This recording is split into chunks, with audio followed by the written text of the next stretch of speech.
From the first day, I realized that this was a different game, just a group of individuals that were at a whole other level. The level of ownership that was given to each individual really propelled everyone to be their best. We were going through this production hell. If we're successful, we're going to have thousands of vehicles in the street, which means that we need a lot of capacity. Let's call it 100 megawatts. Let's call it 150 megawatts. That is 10-15% of the existing capacity of San Francisco for one customer. I also got to witness when we moved away from our safety drivers. The company was vibing. It was incredible. You're working on all these different things, but also you're not on the bleeding edge. You're actually creating that edge for the next wave of engineers and entrepreneurs. It takes time, right? It takes time. But it's finally, all these efforts are finally compounding. True.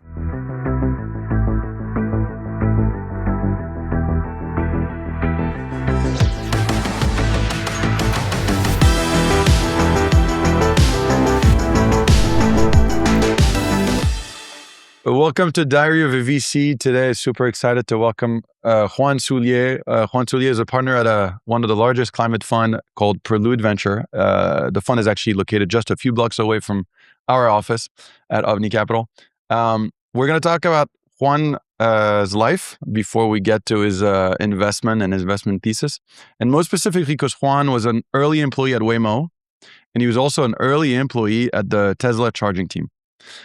So please help me welcome Juan to the show, Diary of a VC. Juan, thank you for being on the show. Thank you so much, Gus. This is great, and I'm very happy to be here. Great. It's a first for you? It's a first for me, yes, absolutely. It's a first for me too as Diary of a VC, so super happy. Juan, so from my intro, am I missing something? I think I'm missing like the very earlier part of your life. Would you mind just briefly telling how you got Tesla? Yes, absolutely. Well, I am French-Colombian, and before Tesla, I actually studied in France. I studied chemistry there. Fell in love with the idea of working on EVs because that was a big way to actually reduce climate emissions. But that was, can you just put some time frame on this? Absolutely. Because I think you were one of the precursor in that mindset. Well, this is a little bit over 16 years ago. So it was about 2009 when I started looking at the space, and I joined Renault about that time.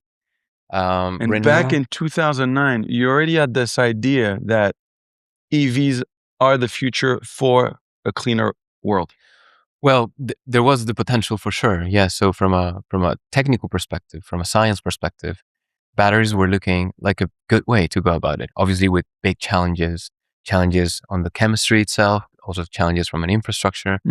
But it seemed like there was a pivotal moment. And so for me, it became pretty obvious to try to, take that bet. And so I think at the time there were really only two big groups betting on EVs. One was Renault Nissan. Carlos Ghosn was a big supporter of that. And then Elon on Tesla. And so he had just released the Roadster like a year before. And so I was actually finishing my studies in New York at the time. And my then girlfriend, now wife, was in Paris. So I was really, motivated to go back to Paris. And so the obvious choice was to go to Renault. And so Renault had done like this incredible job building some sort of like a white space for young engineers, but also experienced engineers, researchers to come together and work on the next generation of batteries. And so I was one of the folks working on this. I was hired as a junior electrochemist. And so my role was working on how to really model and understand the aging of the batteries. Back then, we had very little information about how long those batteries would last. Maybe to give you a sense of how important that was at the time, one metric that we typically look at in EVs and specifically in batteries is the cost per kilowatt hour. Back then, the cost per do you mind dollars? Yes. So, right, the batteries store a given amount of energy. The unit is kilowatt hours, and so this metric helps you understand how costly a battery was. And so, to give some perspective, back then, a kilowatt hour was around $3,200, $3,500 For one, and you need 4 kilowatt hour. like today, average cars have 80 of these in the Roughly. battery, in like there. Okay. Roughly. So So you're completely, looking at a car whose battery cost north of 250,000 roughly. back in 2010. Yeah. Which is not viable. Which is absolutely not viable. And to give you a sense of Wow. how that has evolved, today we're talking about $80 a kilowatt hour, right? And so that was a critical element to be investing on R&D, but also understanding how do they age? How long will they last? Because Renault was not selling because of the cost. It was not selling the battery in their vehicles to customers. They were actually leasing them. But it was important from a warranty perspective, from a bankability perspective, etc. So, but they already had the idea of, okay, this is way too expensive until, the team of Juan and your colleagues make it cheaper. Let's sell the car and let's have a process to just remove the, rent the battery. Yeah. Rent the battery. There were also conversations, and I'll go to that conversation about moving and swapping the batteries as well. And I'll get to it because that was a trigger in my personal career. But I was really focused on understanding how do these batteries age? What are the parameters that really impact the age of the aging of the battery? Does it accelerate it? Does it sort of like slow it down? So things like temperature, cycling, how do you store it? How do you cycle it? So that was fascinating. But inevitably, Renault, Nissan is a 100-year-old plus company. Yeah. Very bureaucratic, and despite its best efforts to try to keep that group very agile, it was challenging to move in that environment at the end of the day. And so this technology, and from the perspective of climate change, we really, and I really wanted to see progress moving faster. And so the other player was Tesla. And so what Renault was doing that was pretty compelling in a way was also trying to develop a strategy around charging. And so there's this now infamous company called Better Place, based in Israel. Israeli place, yeah. Israel, yes. Shai right? Agassi, yes. Who was also kind of like an inspiration for me in many ways, because he had this vision. And it got me thinking, well, it seems like there's going to be enough manpower, enough knowledge, enough budget dedicated to bringing down the cost of batteries, making them better and more viable.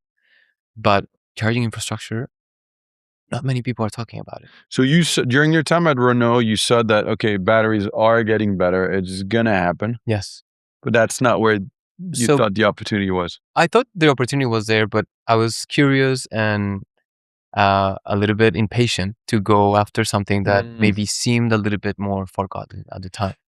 And so charging was that place, was that topic. Yeah. And so, look, Tesla had just announced the charging network that they were building, Superchargers, to enable that adoption that you're so critically eager to witness. Absolutely. So yes, I see where this is going. That was a good click. And so on my personal life, my wife and I wanted to also experience a life outside of France. And so, I had the opportunity to meet some people at Tesla, and that led to an opportunity to join the team, as you mentioned, early on in that journey. Right. Here in San Francisco. So I moved to San Francisco, beginning of 2014. Back then, the company might have been a few thousand people. We were located in Palo Alto.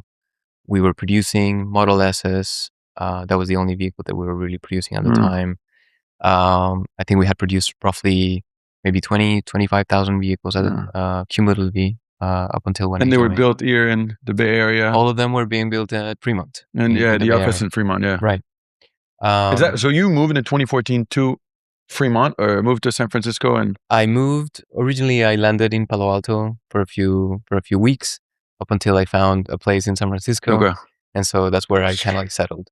Can I ask you a question? The Roadster, now that you mentioned the price back in 2010 and the price per kilowatt hour. Right.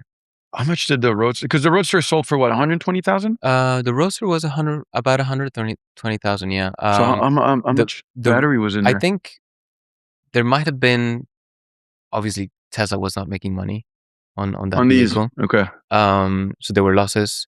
I think the battery, if I'm not wrong, the battery might have been around 60 kilowatt hours at the time. So it was costing them close to 200,000 in batteries, but they were selling the batteries too? They were selling the batteries. So there were Wasn't there a big business losses. to buy roadsters and then take it apart, Take the take the battery. battery and sell it? Well, at the time, there weren't the There was no market. demand. The Yeah. market was not that big. Yeah, That's crazy. So Yeah. every car that was coming out, I somewhat remember that it was selling at a loss, but I didn't realize There was how that much big of a loss. loss. Yeah, I mean, I might be wrong. That was the cost that we were seeing at Renault. That cost might have been different elsewhere, right? I think Elon was very also frugal and very resourceful. So I mean, even might have been different. the car structure was a Lotus, right? Lotus, yeah, exactly. So like, you didn't spend any money on. They had to kind of like redo a lot of things that they thought they didn't need to, so they ended up really spending a lot of money on that front. But true, they were actually leveraging, a lot of existing millions of development on that front for sure. Super. So 2014, they're launching the Tesla charging network. Right. This is your dream of seeing more adoption faster. So you moved to San Francisco, joining that team. I moved to San Francisco, joining that team. Phenomenal team. From the first day, I realized that this was a different game. This was just a group of individuals that were at a whole other level, a league of their own. Not only from the perspective of obviously how smart they were, but how committed they were to the mission. Like you met people like you who wanted to way more than me. I would say way more. I felt really. You didn't find that within the battery team at Renault.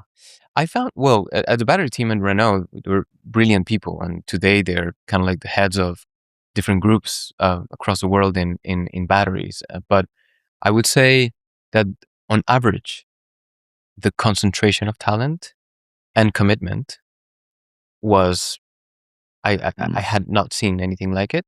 At the time, I guess I didn't have many other references, but even, through my career, that still is the reference for me in many ways. Maybe also biased by the fact that I was younger, but truly, I think that, Elon and everyone else in the team just made it very special, very, very special.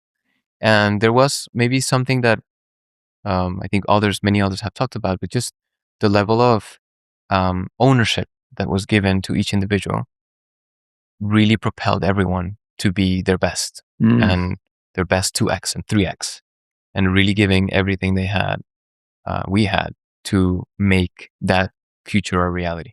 So I was first very inspired, very humbled, obviously, and I was working, a lot. Yeah, I was saying isn't there part of that culture working a crap load? I mean, yes, there is that for sure. Maybe today things have changed, although, things are changing continuously at Tesla, so you never know. But it was that, yeah. I think, again, they treated you obviously as an adult. They treated you with a lot of respect, but giving you a lot of responsibilities. So, the average age on you. Sorry. Yeah, the average age at the time, it was, I don't remember the stats per se, but I want to say, in the mid-20s, between 25 and 30 for sure. It was a young crowd. I read something on SpaceX that Elon Musk really enjoyed hiring young go-getters as opposed to people who think they've seen everything, they've done everything, and so they're going to try to reapply processes they've learned previously. That's very true. And that's something that, you probably brought your own perspective on building certain things. I think so, yeah. I want to believe, we were able to do that for sure. But on the point that you just made, yes, that's absolutely true. It was not an exception to see people joining the team that were either dropouts or very young individuals. Like, I have a personal experience with a great engineer, a great visionary that I met when he was 17, and he was just coming out of school at Tesla. Well, actually, we hired him as an intern in my team. And then he just had all this charisma and ability to communicate his vision as well as a very good eye on product, but also incredibly technical. And, this is an N of one, obviously. And he and I became friends, and we're close to this date, and I value that tremendously. But he's the embodiment of that culture, right? We don't he need stayed 4 with years of us, college, you right? know. Maybe Yeah. certain Certain certain profiles, maybe. profiles, right? Like you need like material science, right, expertise, or you need somebody that is in the Okay. manufacturing floor, maybe as well, right? Maybe in the supply chain because you're dealing with the outside world. You need maybe some trust and the relationships, and maybe on the policy side as well. But certain parts on engineering, You probably know. not, right? What you need is just that drive, that commitment, that ability to learn, that ability to iterate quickly, and just this firepower that is immense. What were the negatives of, I mean, uh, yes, it's, Yeah. older people, sure, they have their bias, they have their scars, but Mm. there's a reason why, you still hire older people. What do you think were negatives? I'm not specifically asking for Tesla, Yeah. but in general, in that culture of like hiring young people, go-getters, people who could do everything, really own up to their jobs. Because Yeah, I mean, you need to be very, very careful about the balance between humility, I would say, right, and okay, staying grounded, because obviously in a rocket ship like Tesla and many others today, right? Maybe egos can raise up quickly and then start maybe drifting away from what you need to be doing. Um, Sometimes I would say that it's also important to kind of like have a little bit of a chief in right. the ship in the ship, to be able to kind of like make sure that we're always going the right direction. I think what Tesla had going at the time, and maybe again to today, maybe there was a period of time where there was not that, but it was that leadership, right? Like that kind of sun really dictating where are we But going, all the what's the way most till like important. the bottom. Well, oftentimes that would radiate quickly, yes. And I think what Yeah. really struck me, because at the time, was that despite being several thousand people, and even when I left, you know fast forward into 2019, the company was already 80,000 people. They were able to really keep an incredible startup-y culture Mm. within those teams. And so I think you saw that. I Right. think also people under Elon and one layer under were really embodying a lot of those traits, maybe in different ways for sure, to keep the team really close together. But you had that. It's almost like, don't fuck this up. If not, Elon will know about it and he'll go and talk to you.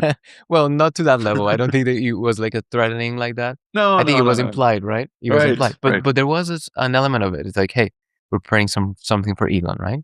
Okay, hey, we need to show this to Elon tomorrow. All hands on deck. Let's go. Mm. So yeah, There was no threat, but it feels from the outside that it's a culture of like you don't have this up. You don't mess it up.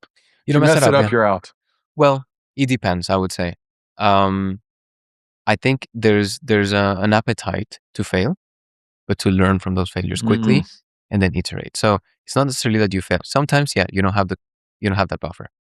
But I would say that at least lower in the ranks, there was many leaders made sure to create that space of support and comfort for people to fail, Yeah, I but see. to learn quickly, Which is slightly different than just which is F it different. up and failing. Yeah. Absolutely, Okay. is very different, but is also subtle, Yeah, it's also. right? And so you joined 2014, you left Yeah, 2019, but so what did you do for 5 years? yeah. Like, what are your accomplishments there? Yeah, well, look, I joined as the first person looking at data coming out of the chargers. So people at the time, we had already installed a few locations and a few chargers. Just a few. Yeah, there were a handful in the US. Throughout the US, like probably close to There between was major cities the or major cities, and then we had just actually done the coast to coast first one link closer. for, Okay. and we did all this kind of like announcement, and there was like we even had like a Guinness record given to us. It was actually funny. The spelling was wrong. It didn't say Tesla. It said Telsa. But Goes to show you that yeah, the time was still not many people knew about it. yeah. Yeah, and so but so we were looking at the data coming from the chargers, and so we were wondering about like things like service. How often are they failing? Why are they failing? People were wondering about The chargers. The chargers. People were wondering about how much it's costing us. So working with finance, working with service. Also, the engineering teams were wondering about from a failure perspective. Okay, what are the pieces that we need to kind of like redesign? What do we need to look into? We were looking at customer behavior. How many people are coming? How often are they coming? How do they charge? What is the state of charge of the battery at the beginning? What is the state of charge at the end? And so really the focus was around the charger. The product was the charger. People were really focused on that. But little by little, I kind of got the sense that we weren't looking at the network. And there was another layer that it felt to me that that should be another product. We should be thinking about how we build this network, how we build the functionalities around the network as a product. And so I pitched that idea to my director back then, and we kind of like slowly but surely built a team that was really focused on the architecture of the network. And so answering questions such as what type of chargers do we need? Where do we need to build them? How many do we need to build? Why and where? Maybe I said where already. And then beyond that, there was also this knowledge of what are all the tools that we need to build internally to provide that information to the teams that were going out to look for those locations, to sell the idea, and then also building like the software backbone that would eventually enable all the things that we see today and we take for granted, such as live availability of the chargers, are they up or down, waiting time estimations, pay-per-use, and also even live revenue. What's pay-per-use? So at the very beginning, pay-per-use, yes. At the very beginning, it was for free. But then I remember that. We couldn't hold that promise. Some people still have it, no? Yes, their grandfather. Yeah. And it was your team.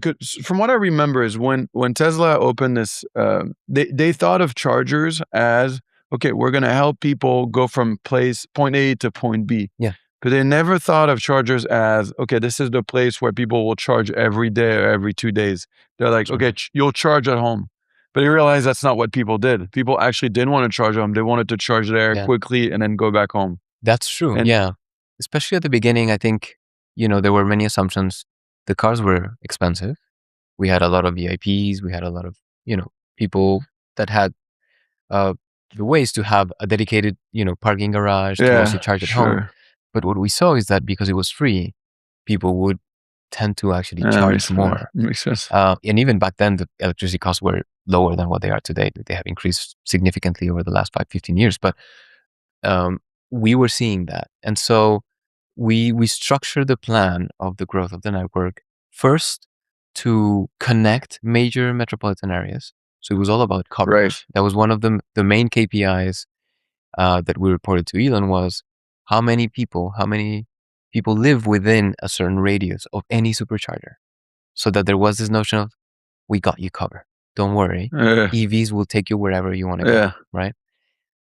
After that, we focus on making sure, because we stretched that network as much as possible, which meant that there were many dots in the map that were single point failures. So if one dot, you took it off, you went offline for whatever reason, people might get stranded between two dots. They wouldn't have enough range. So we made sure to double down on that. And so get some resiliency in the network, in the major connections of that graph that we created, that web. And then we moved towards densifying our presence in metropolitan areas, urban and peri-urban locations, to make sure that people that didn't have necessarily, a dedicated parking garage or an easy way to charge at home or at work, they could actually use that and charge. So that was a 3-pronged kind of progress. You did this from 2014 to 2019. Right. Comes a point in your life where, all right, I've built this. Right. It's live. It's around. I want something different. What made you join? Change? Yeah, look, I think the company in 2017, 2018, as we approach the Model 3 release and then start of production, there was a lot of tension in the company. The company was, weeks away of bankruptcy at the time, That's yeah. which in hindsight seems Crazy. crazy. Yeah, yeah. When you see the valuation of the company right now. Yeah, absolutely, and everything that happened after. So we were going through this, production hell, which was really, really hard on everybody. In fact, me and part of my team we were called on the production line to work Oh wow. on it as well. So we Wait, were to work on the production, on the general assembly. So there was this on the infamous general assembly. yes, there was this infamous. Oh, no, I would say it's famous. There's a picture of you installing the backlight of a Model 3 or what's I don't know if there are pictures, but yeah, we were installing the powertrain and That's yeah, crazy. we were working on the line. So That's part of that. It's probably, I mean, in hindsight, like you said, it's probably a great moment. At the time, you were probably like, what am I doing? it was very hard. It was definitely very hard. But that's when, we were able to really squeeze out like energy that we thought we didn't have because of that culture that I was telling you about before. People were so committed that to the level of, I would say, many folks had at the time an entrepreneurial mindset. That's why I think It that worked. cohort has made so many great entrepreneurs. It's just that you were responsible for what you were going after. And I think that's the DNA that many of these folks have.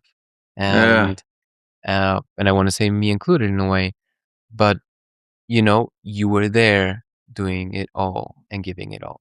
Can you imagine at Renault, having some delays and some production and then calling the accountants, hey, you need to come tomorrow to go. They're like, hell no. And so it goes to, right? goes to what you said earlier, 80,000 people, still a startup.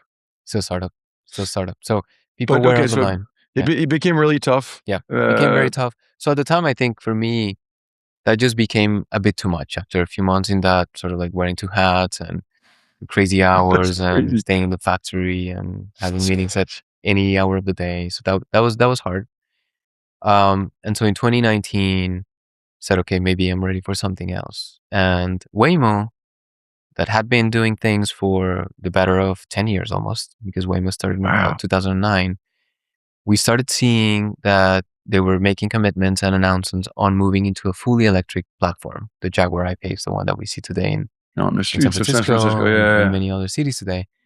And so it was very enticing. It was very enticing. It was, okay, this is the next frontier of technology. It's really kind of like stepping on the shoulders of giants from an EV perspective to push it to a whole other level. And again, everything that I've done, everything that I want to do is climate. And the promise of having a product out there that is way more efficient than, personal owned vehicles that are sitting. Yeah, sure. 90% It's like of the the next time natural is step. the next natural step, right? Like you're really squeezing the most out of any of your assets. And in 2019, sorry, I wasn't there. Yeah. You could see Waymos being tested in the streets of San Francisco? I think there were a few. I might be wrong about this, so don't quote me on this one. But we had definitely few running in Mountain View, but the place where we were actually really testing was in Phoenix, in Chandler, Arizona. That's where we had the platform that precedes the Jaguar, were Pacificas that were running there. So how did you know about it? So it might be a dumb question for an outsider, but like you're working at Tesla. How do you know about Waymo? No, it was already well known. It was like the self-driving car of Google, right? It was the first self-driving initiative car for absolutely. Google in the making for 10 years. Yeah. And then they're finally testing it in Phoenix and some in Mountain View. Absolutely. And for you, you're like, all right, this is the next frontier. This is a good opportunity. I got connected with a head of operations that was actually looking at thinking about the physical presence of the company and how to support that operation. And so that was the role that I filled in at Waymo. We were thinking about, so a lot of what I was doing at Tesla in a way, which was thinking about where do you develop a physical location to support the different functions that a Waymo fleet needs. Sure. So obviously charging is one of them, but at the time, I can name 5: cleaning, charging, data offloading, maintenance, and parking. What type of unloading you said? Data offloading. Data. Yes. Because it wasn't. Well, it's not necessarily very intuitive. It is connected, and today things are likely different, but there was so much information being recorded by those vehicles at the time. All But the you couldn't just lidars, all send the it. cameras.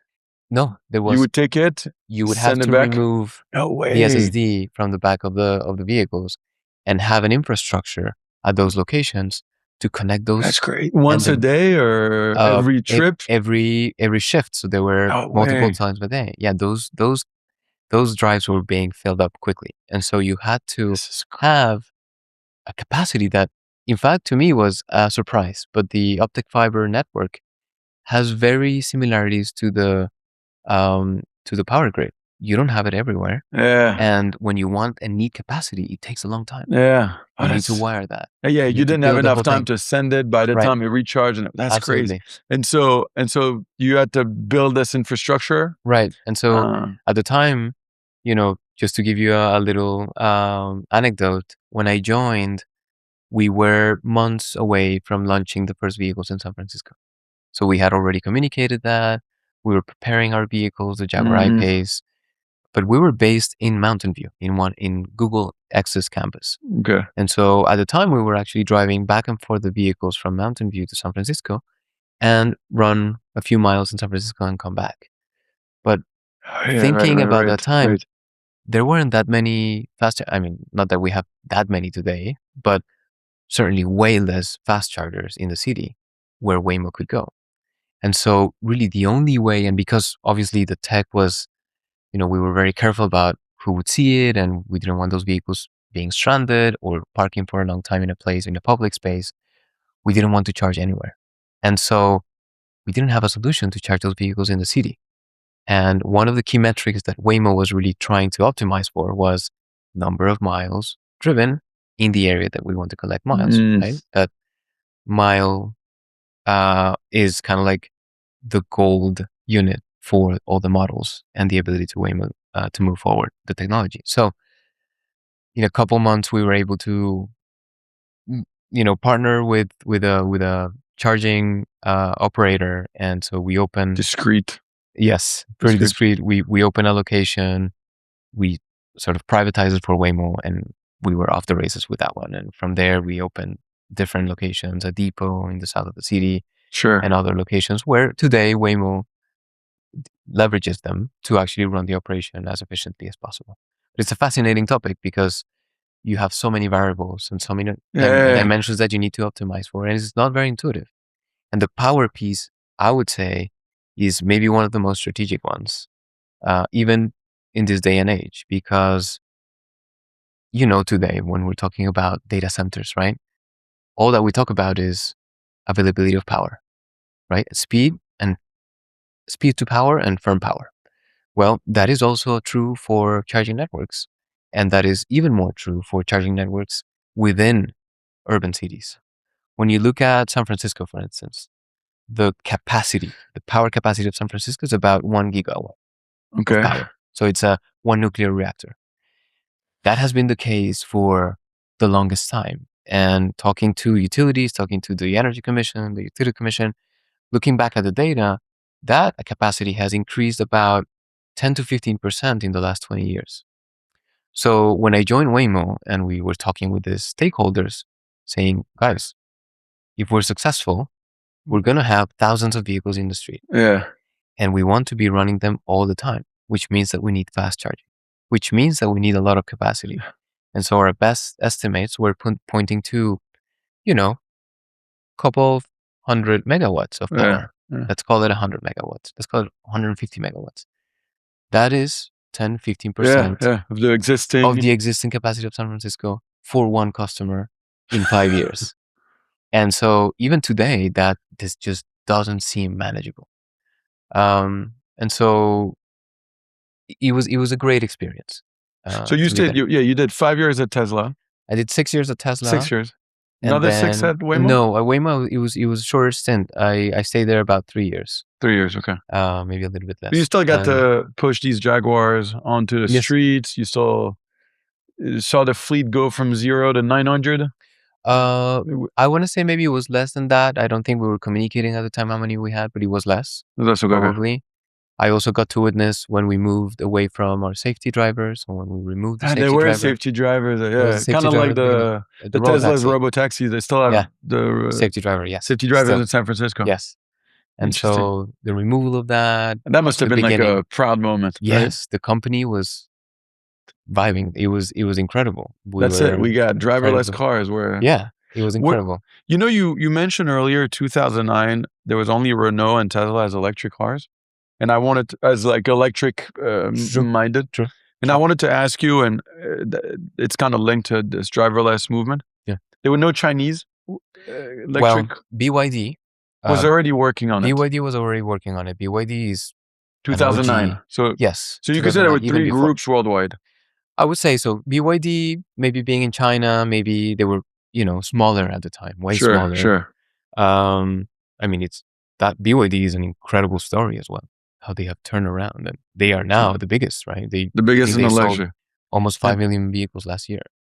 And so I guess so electric, they weren't too late on this. And then driverless, because I feel like you see videos in many cities in China with driverless cars. True. Where was Waymo the first one worldwide to have a driverless car? It's a good question. I want to say yes, from a commercially available to open to the public. Right. I might be wrong. Maybe at scale, certainly in the US, yes. But I'm not aware in China. The only place that there would be something is in China. I don't think China was there. So I think Waymo is the first. But so you did 3 years at Waymo. Right. You saw the progress. The progress was steady, maybe not as fast as you would have wanted. I feel like your whole life is like yearning for this climate change and progressing. True.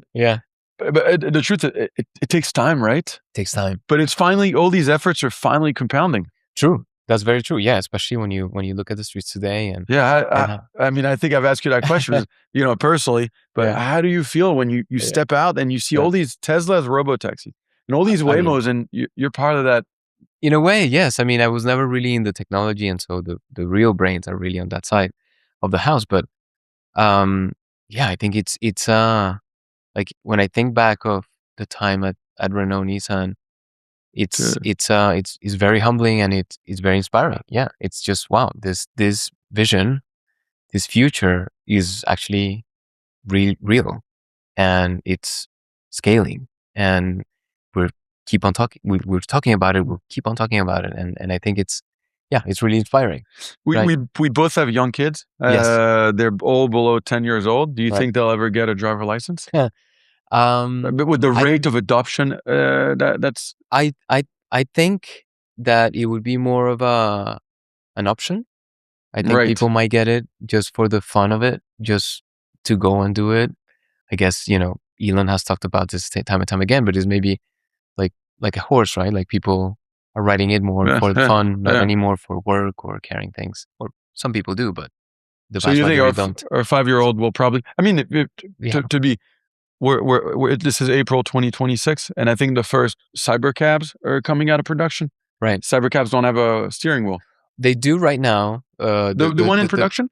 Well, probably not. Yeah, probably. I don't know enough, to be honest. Okay. I think the ones that are coming out of the line have, just for testing. Okay. I'm a little outdated on the if from a regulatory standpoint they're okay on that front. Interesting. But maybe they are, right? Like we're seeing Zoox, right? You're right. Zoox doesn't have a steering wheel. Right. So maybe they are. No, but you're right. One of my neighbor works for Tesla. Yeah. And so sometimes he'll park a cybercab outside his house, and he has a wheel. Tiny little car, golden car, and it has a wheel. Yes, it does. And I thought it was supposed to be steering wheelless. No, it has it for now. Yeah, I saw a few, and so yes. But I mean, at the pace at which things are moving in 10 years, right? Yeah. Or 8 years, let's say. It's unlikely. So this is your yearning for change, for advancing climate change, and it was in the back of your mind. Maybe I could be an investor. Maybe I could not just dedicate myself on one project at a time, but fund many different projects. Right. Yeah. That was. Talk to us about like your last that move. Yeah. Last stage. The last stage is actually divided in two that we haven't talked about. As an entrepreneur. Right. So I started my own company, and then I went to Rivian.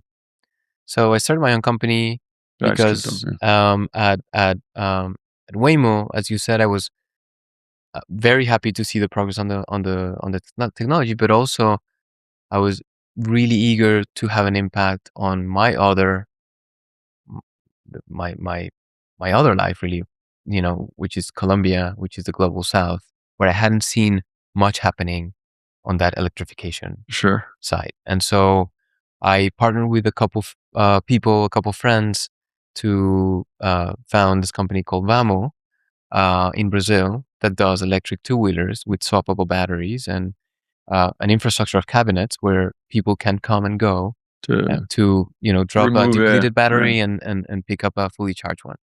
And that was an incredible experience, truly, because not only was impacting a side of the world that hadn't seen much on that front, that innovation, but also just starting really 0 to 1, right? Like really building a company. You were full time on this. I was full time on that. It was a Right. short stint, but honestly, it was a great experience and a learning stage that I cherish and I keep with me, and I'll keep with me forever. And I think that's the moment where it opened up a little bit the The the bug. venture the Yeah. venture side, because that's when I first started being in the same table with venture capitalists and investors, and a world that I didn't know about really. My upbringing wasn't really close to that. My education and my studies were not close to that. And up to that point, I had been working on engineering topics, Sure. technical, yes, operational, business, but not from that perspective. So it got me thinking. But I went back to my roots in a way. And so after that, I went to Rivian, Sure. where I was working on AI and data, which was fascinating as well, because it was kind of like a little bit of a repeat of Tesla, in many ways.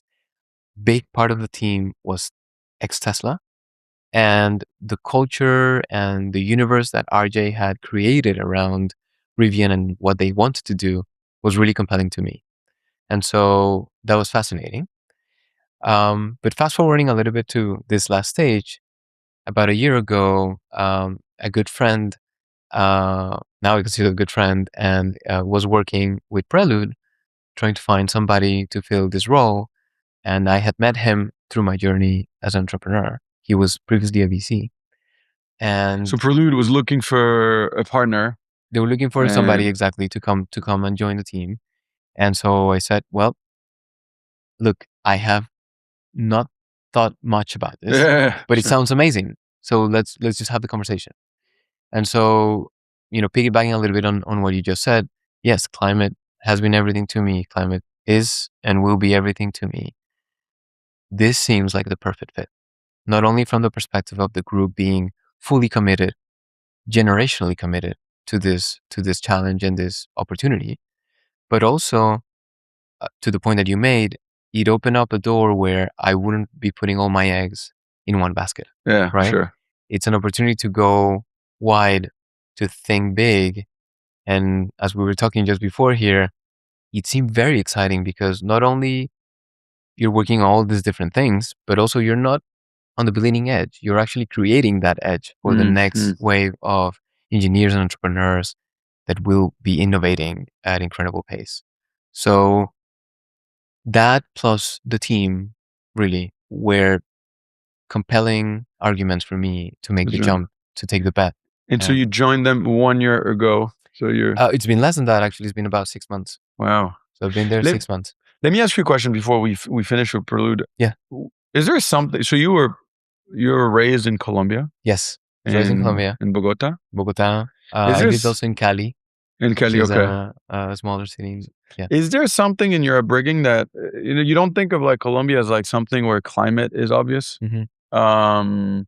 Is there something maybe from your parents? Is there something that actually made you even more aware of climate while in Colombia? I think this has been more of an afterthought, but this is the way I've linked it. Growing up, I had some asthma, and the doctors always said that it could be related to, certain allergies, but certainly it could be related to pollution. Yeah. And so, Bogota is a big city, it's 9 million people, a lot of, not regulated engines running on the streets. And Yeah, so, sure. you know, you do get a lot of particles right in the air, and pollution is definitely not amazing. So I think that kind of like maybe triggers something in my mind. Um, I want to say that my dad and my mother, they both always sort of pushed me in a direction to be working on things that would have a broader impact. Yeah. And so that coupled with the studies that I did, chemical engineering, and the realization that, climate change was real. And I think really that Inconvenient Truth documentary, Yeah, I 2006, remember kind that. of like really came all at a moment in time where I was like, okay, You're you know, forming your brain right, and this is becoming an adult. right. This is it for me. This is it. And so, um, And you stuck to yeah, it, and I stuck to it, and I plan on sticking with it. so now this is an exciting stage of your life. You've been there, for 6 months. Can you Right. talk quickly? Have you done an investment or? I haven't done an investment yet, Okay, you're working on so your I'm working on investment. it. Yes, I'm What working are on it. areas that excite you right now? If Yeah, a lot of entrepreneurs listen to us, yeah, if you're an entrepreneur, and because the word climate has been a bit, um, uh, right. um, I wouldn't say bashed, but like Yeah, seen buried. cycles, right? Yeah, but but you're still investing in deep tech that Right. basically the final consequences have a better climate.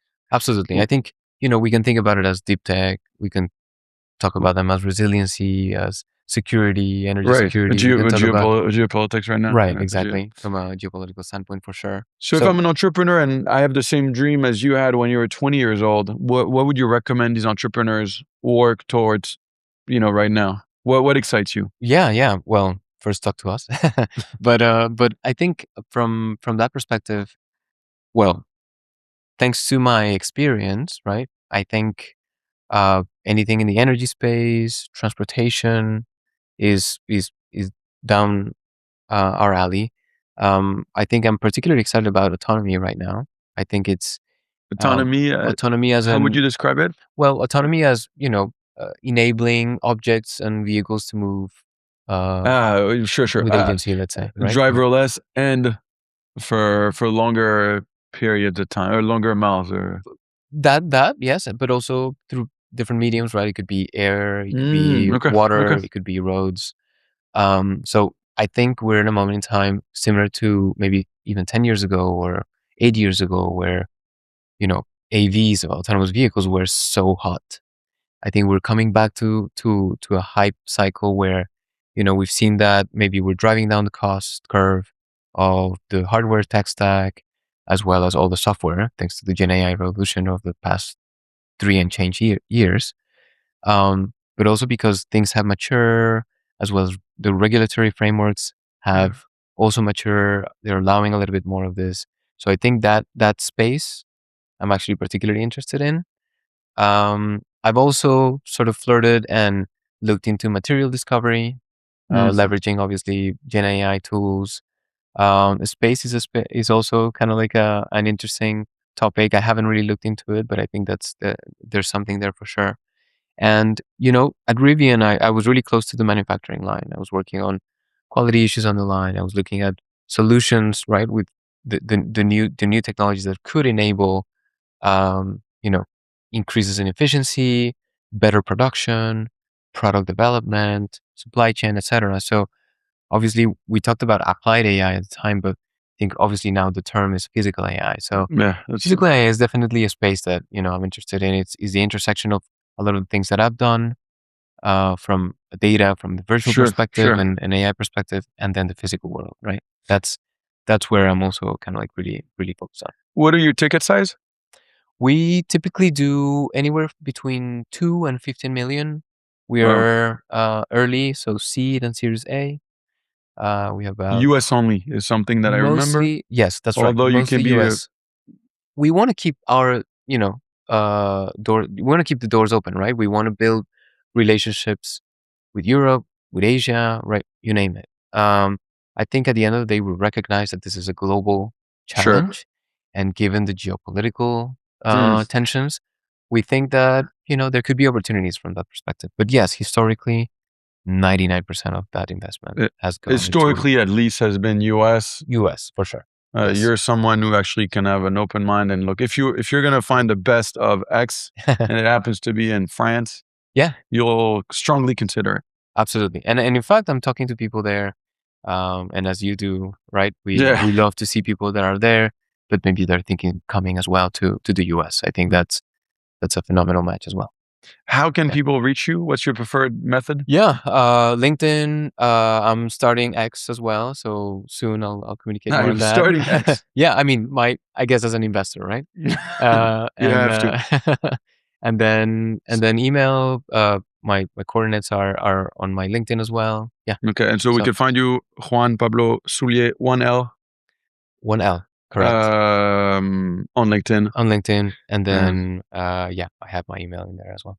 Juan, it was thank you so much for walking us through your career. I hope we didn't get in too many details, No, uh, but it was fascinating. And we'll see you soon on a deal. thank you so much, guys. It's a pleasure. Thank you so much.